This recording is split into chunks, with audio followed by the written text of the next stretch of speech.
안녕하세요. 콘스탄트 김의 티스와 함께 돈 버는 아카데미. 이번 시간에는요, 돈 버는 증여, 현금을 증여하는 방법에 대해서 말씀 나누도록 하겠습니다.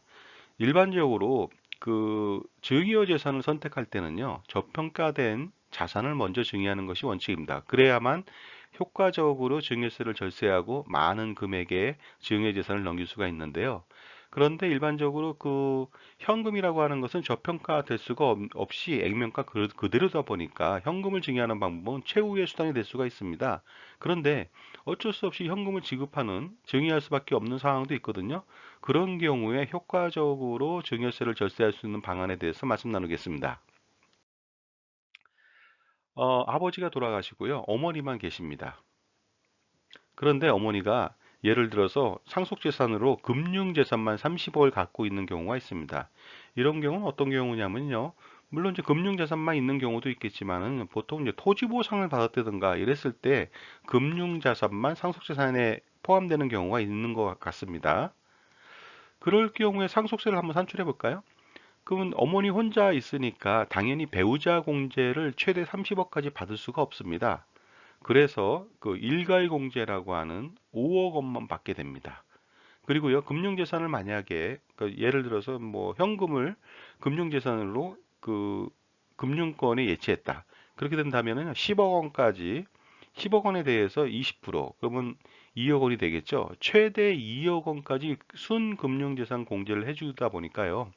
그 일가공제 5억 원하고 그다음에 순금융재산 최대 2억 원까지 해서 7억 원을 빼줄 수가 있습니다. 따라서 30억 원에서 7억 원을 빼주면 23억 원인데요. 23억 원에 대해서 상속세율 적용합니다. 40%를. 그렇게 한다면은 상속세는 현재 기준으로 9억 9천만 원 정도가 발생할 수가 있습니다. 30억 원 가지고 있는데 돌아가신다면 9억 9천만 원을 내야 되니까 굉장히 큰 부담이 아닐 수가 없습니다. 그리고요, 중요한 것은 현재 돌아가셨을 때 9억 9천만 원이라는 소리입니다. 금융재산이 계속적으로 그 자산 증가가 된다면은 상속세는 9억 9천만 원 이상 훨씬 더 많은 금액으로 지속적으로 증가할 수밖에 없는 상황이다 보니까 상속재산을 줄이거나 상속세를 줄이는 방안이 논의돼야 될 것 같습니다.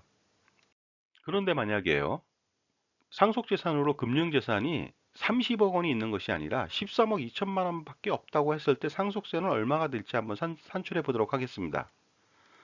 마찬가지로요. 공제는 7억 원을 해주고요. 그럼 13억 2천만 원에서 7억 원을 빼주면 6억 2천만 원이 되겠죠? 6억 2천만 원에 대해서 세율 30%를 적용하면요. 상속세는 1억 2,600만 원 정도가 나옵니다. 전에 9억 9천만 원에 비해 굉장히 많은 금액이 상속세 절세가 되는 것을 알 수가 있습니다. 그리고 13억 2천만 원에 대해서 1억 2,600만 원이 현재 상속세인데요. 어머니가 계속적으로 살아계시면서 13억 2천만 원에 대해서 생활비를 계속적으로 쓰게 된다면은 나중에 그 상속세는 0원에 가깝게 수렴할 수가 있다. 지속적으로 비용을 쓴다면 가능하다는 얘기 되겠습니다. 따라서 30억 원보다는 13억 2천만 원만 남겼을 때 훨씬 더 효과적으로 상속세를 절세할 수 있는데요. 근데 중요한 것은 그러면 30억 원에서 13억 2천만 원만 남긴다면 16억 8천만 원은 어떻게 처리해야 되냐? 이런 문제에 봉착할 수 있습니다. 자, 그럴 때 16억 8천만 원이라고 하는 것을 좀 없애야 됩니다. 상속재산에서. 이런 경우에 자녀들한테 증여를 할 수가 있습니다. 이때 바로 현금 증여가 가능하다는 것이 되겠습니다. 왜냐하면은 가지고 있는 재산이 현금밖에 없으니까요. 그래서 현금 증여 16억 8천만 원을 하게 된다면 13억 2천만 원만 남게 돼서 상속세는 거의 전에 비해서 엄청난 금액으로 줄 수가 있고요. 아니면 시간이 지나면 생활비를 쓰게 됨에 따라서 상속세가 거의 없을 수도 있다는 것이 되겠습니다. 자, 어머니의 한번 가족 구성 볼까요? 아버지는 돌아가셨으니까요. 어머니한테는 자녀가 이남 일녀가 있습니다. 그리고요, 이남일녀는 다 결혼해서 며느리 사위, 며느리가 있겠죠. 그 다음에 자녀들은요, 각각 손자녀가 2명씩 있습니다. 자, 이런 경우에 어머니가 증여하는 방법이 되겠습니다. 자, 증여세를 한번 산출해 볼까요?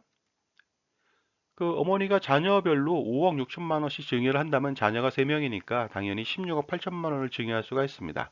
자녀별로 5억 6천만 원을 증여하면요, 그 자녀별로 5천만 원이라고 하는 증여재산 공제를 하고 5억 1천만 원에 대해서 증여세는 9,300만 원이 나오게 됩니다. 당연히 자녀가 3명이니까 9,300만 원 곱하기 3을 한다면 총 증여에 들어간 비용은 2억 7,900만 원이 되겠습니다. 현재 증여를 하지 않는다면 9억 9천만 원의 상속세가 발생되나 증여를 통해서 2억 7,900만 원 비용이 발생은 되지만은요. 9억 9천 대비 7억 1,100만 원 정도가 절세될 수 있다는 것을 알 수가 있을 것 같습니다. 그런데 그 자녀별로 그 5억 6천만 원을 증여하는 것이 아니라 자녀 가족이 있다는 점을 좀 착안해서 자녀 가족한테 5억 6천만 원을 전부 다 나눠서 증여한다면 어떻게 될까요? 증여세를 절세할 수 있는 방법은요, 한 사람한테 몰아서 증여하는 것이 아니라 수증인, 그 증여를 받는 사람들을 여러 명으로 해서 증여를 한다면은 과세 표준이 낮춰지게 됨에 따라서 누진 적용되는 세율이 경감되기 때문에 증여세가 굉장히 많이 줄게 되거든요. 따라서 자녀 한 명한테 5억 6천이 아니라 자녀와 배우자, 그 다음에 손자녀 둘, 총 4명한테 분산해서 증여를 해보자는 것이 되겠습니다. 그럼 증여세 한번 산출해 볼까요? 자녀 가족한테 5억 6천을 증여한다고 가정해 보는 겁니다. 이때 자녀한테 1억 5천을 증여하고요. 자녀의 배우자한테 1억 1천만 원, 손자한테 1억 5천만 원, 손녀한테 1억 5천만 원. 토탈 그래서 5억 6천만 원을 증여한다고 보겠습니다. 이랬을 때 증여세는 어떻게 나올까요? 자녀 가족별 증여세 합계는요. 4,600만 원이 나옵니다. 따라서 총 세 가족이라면 1억 3,800만 원밖에 나오지 않습니다. 왜 4,600만 원밖에 안 나오느냐? 자녀 같은 경우는 1억 5천에서 5천을 빼면 1억 원이죠. 거기에 10%니까 1천만 원이 되고요. 배우자도 마찬가지예요. 1억 1천에서 1천만 원을 빼니까 1억 원에 대해서 10%, 1천만 원이 되겠죠? 손자녀들도 성년 자녀라면 5천만 원을 공제합니다. 따라서 1천만 원씩 나오는데요. 손자녀한테 증여할 때 세대 생략 증여로 1.3, 30%의 할증가세가 더 붙거든요. 1천만 원이 아니라 1,300만 원이 됩니다. 손자 1,300만 원, 손녀 1,300만 원이 되겠죠. 따라서 자녀 1,000만 원, 배우자 1,000만 원, 그 다음에 손자녀 각각 1,300만 원, 합쳐서 4,600만 원이 나오게 되는 것이 되겠습니다. 이렇게 된다면 전에 비해서 어떻습니까? 그 증여를 하지 않았을 때 상속세가 9억 9천만 원 대비해서 지금 이렇게 나눠서 증여하면은 1억 3,800만 원이 되니까 그것을 빼면은 8억 5,200만 원이라고 하는 금액을 절세할 수가 있을 것 같습니다.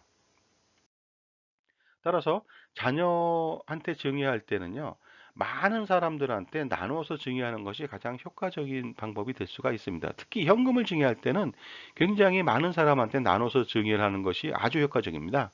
그리고 또 좋은 점을 좀 알아보도록 하겠습니다. 그 자녀 가족한테 증여를 했잖아요. 자녀한테만 증여를 한다면요. 상속인한테 증여한 것이 되거든요. 상속인한테 증여하면요. 증여한 이후 10년 동안은 증여재산을 상속재산에 합산해서 다시 평가를 합니다. 그러니까 10년이 지나야만 어머니의 상속재산에서 완벽하게 벗어날 수가 있는데요. 근데 그 10년 이내에 사망을 하게 된다면 다시 합산하다 보니까 사전 증여 효과가 좀 반감되는 경우가 있는데요. 근데 비상속인한테 증여를 한다. 비상속인이라면 자녀가 아닌 사람이거든요. 따라서 자녀의 배우자 아니면 자녀의 자녀, 손자녀 등이 되겠거든요. 그런 사람들한테 증여한 것은요. 10년 합산이 아니라 5년 합산입니다. 따라서 증여한 이후 5년을 경과했다. 그러니까 5년하고 1일이 됐다. 그러면은 그 비상속인한테 증여한 내역에 증여재산은 상속재산에 합산되지 않습니다. 따라서 당연히 5년이 경과되면은 상속세가 엄청나게 줄 수가 있다는 것이 되겠습니다. 그런데 16억 8천만 원을 증여했을 때 그중에 12억 3천만 원이 바로 비상속인한테 증여한 금액이거든요. 손자녀들하고 아니면 며느리나 사위한테 증여한 것이 되겠습니다. 따라서 어머니가 증여하고 나서 5년을 경과 후에 사망을 하게 된다. 그러면 12억 3천만 원이라고 하는 상속재산, 즉 기증의 재산이 상속재산에 포함되지 않기 때문에 상속세 절세에 아주 지대한 영향을 끼칠 수가 있다는 것이 되겠습니다. 그러므로 현금을 증여하는 경우에는요. 자녀한테 증여하는 것은 뭐 기본이 되겠으나 자녀보다는 자녀의 가족들한테 분산해서 증여한다면 훨씬 더 효과적으로 증여세와 상속세를 절세할 수 있다는 것이 되겠고, 그 다음에 비상속인한테 증여했을 때 그 상속재산에 기증여 재산이 포함되는 것이 5년 이내다 보니까 5년 증여 이후 5년을 경과한다면은 상속재산 또한 감소돼서 상속세를 엄청나게 줄일 수가 있는 방법이 되겠습니다. 자, 오늘은요, 어쩔 수 없는 상황에서 증여재산 중 그 평가가 절하되는 그 재산이 아니고 현금을 증여하는 경우에 대해서 좀 알아봤는데요. 물론 이런 특수한 경우가 있었을 때는 바로 수증자를 늘려서 그 다음에 비상속인을 늘려서 증여하는 방법이 가장 효과적이라고 말씀드릴 수가 있을 것 같습니다. 감사합니다.